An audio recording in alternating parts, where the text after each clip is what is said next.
Fala galera, bem-vindo a mais um vídeo. Temos aqui hoje um tema que é um tema fresquinho, pelo menos para você que está me ouvindo aqui em 2023, que é um tema sobre terremotos. E por que eu digo fresquinho? Porque esse ano nós temos dois grandes eventos que aconteceram e que chamaram a atenção de nós brasileiros. Por exemplo, um terremoto ali no Brasil, será que é um terremoto mesmo? E o terremoto na Turquia. Então, para saber um pouquinho mais, vem comigo para esse vídeo. Antes de mais nada, cara, não esquece de dar aquele like, aquele joinha, manda pro seu colega, deixa no comentário qual o tema que você quer ver no próximo vídeo, para dar uma força pra gente. Agora, sobre a questão de terremoto. Cara, o que é um terremoto? Terremoto nada mais é do que ondas sísmicas que se propagam pela crosta terrestre. A crosta terrestre, que seria esse local que você está pisando nesse exato momento, você vive na crosta terrestre, ela é rígida. Porém, mesmo sendo rígida, ela se movimenta de acordo com correntes de convecção do magma no manto. Então o que você tem que imaginar é o seguinte: nós temos uma camada aqui na superfície da Terra, que é uma camada rígida, que você consegue pisar. Porém, abaixo dela você tem magma. O que é magma? Magma é rocha derretida. Essa rocha derretida, ela se move em correntes de convecção.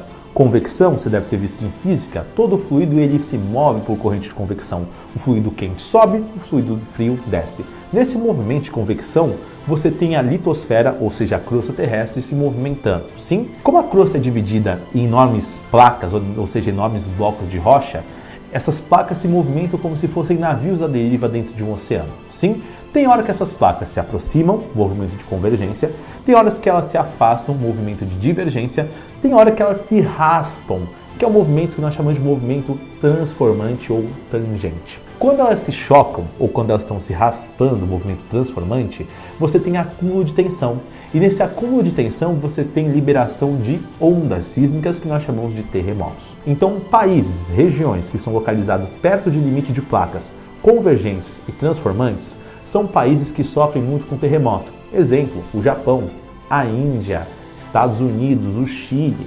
Sim, que são regiões que estão localizadas em limites de placas convergentes e transformantes. Países que estão longe de limite de placas, como por exemplo o Brasil, que está bem no centro da placa tectônica da América do Sul, ou sul-americana se você preferir, já estão a salvos de terremotos. Sim, só que tem um detalhe aqui. Quando eu olho para a história do Brasil, a gente percebe que o Serviço Geológico Nacional já identificou alguns sismos no Brasil. Sim, sismos que às vezes você consegue perceber até no seu dia a dia. Eles são raros, são incomuns, mas acontecem. Então, por que será que acontece terremoto no Brasil, por mais que o Brasil não esteja ali perto de um limite de placa? Qual é o grande motivo? Você tem dois. Primeiro motivo, queridos, você pode ter um sismo que ocorre lá na região da Cordilheira dos Andes, onde a placa sul-americana entra em contato com a placa de Nazca. E aí, como você tem a crosta terrestre sendo uma coisa única, o sismo ele corre por toda a placa e acaba chegando no Brasil. Só que ele é um sismo intensidade grau 7 na escala Richter, lá no Chile, e chega no Brasil grau 4, grau 3, ou seja, você nem percebe. Quando você percebe, você tem ali uma noção ou uma percepção de que as coisas estão se movendo assim, parece que é um caminhão que está passando na tua rua, balançando as coisas, e aquilo é um sismo, na verdade, tá? Geralmente você consegue perceber se você tiver uma estrutura muito elevada como um prédio, porque o prédio balança um pouco mais. Se você está numa casa, é muito mais difícil de você perceber. Mas você vai achar que é um caminhão passando na rua que está fazendo as coisas se movimentarem. Você nem vai achar que é um terremoto, você só percebe que é um terremoto quando aparece na mídia. Um outro motivo é quando você tem solapamento de solo, ou seja, você tem um solo e abaixo desse solo você tem cavidades desse solo, buracos, como por exemplo cavernas. Sim, e por algum motivo aquele terreno cheio de buracos, cheio de cavernas, ele colapsa, sim, ele literalmente vem abaixo. E nesse momento você tem o quê? Um sismo. Só que é um sismo intraplaca, ou seja, um sismo diferente, certo? Não é aquele sismo que é gerado pela convergência, pelo choque ou pela transformação de placas tectônicas, certo? Por isso são sismos de baixa intensidade. Professor, quer dizer que então o Brasil está salvo de grandes terremotos? Isso sim, tá? Isso sim. Agora, o Brasil está a salvo de consequência de grandes terremotos? Mais ou menos. Por quê? Um terremoto, quando acontece no meio do mar, ele pode gerar uma tsunami.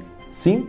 Um terremoto que aconteça, por exemplo, lá na Europa, no meio do mar, pode gerar uma tsunami que chega ao Brasil. Isso já aconteceu, tá? Em 1700, lá vai bolinha, nós tivemos o grande terremoto de Lisboa, que gerou uma tsunami que destruiu Lisboa, a capital de Portugal. Só que como o oceano é um corpo único de água, essa água chegou até o Brasil e entrou quase 5 quilômetros para dentro do litoral nordestino, matando algumas pessoas. tá? São as únicas vítimas fatais de um maremoto que nós temos registro aqui na história do Brasil. Ou seja, o Brasil está salvo do terremoto, mas as consequências do terremoto, nem sempre o nosso país vai estar salvo. Galera, então se você curtiu esse vídeo, novamente dá o joinha, se inscreve aí no canal, deixa seu comentário e compartilha com a galera que você vai ajudar bastante a gente. Valeu?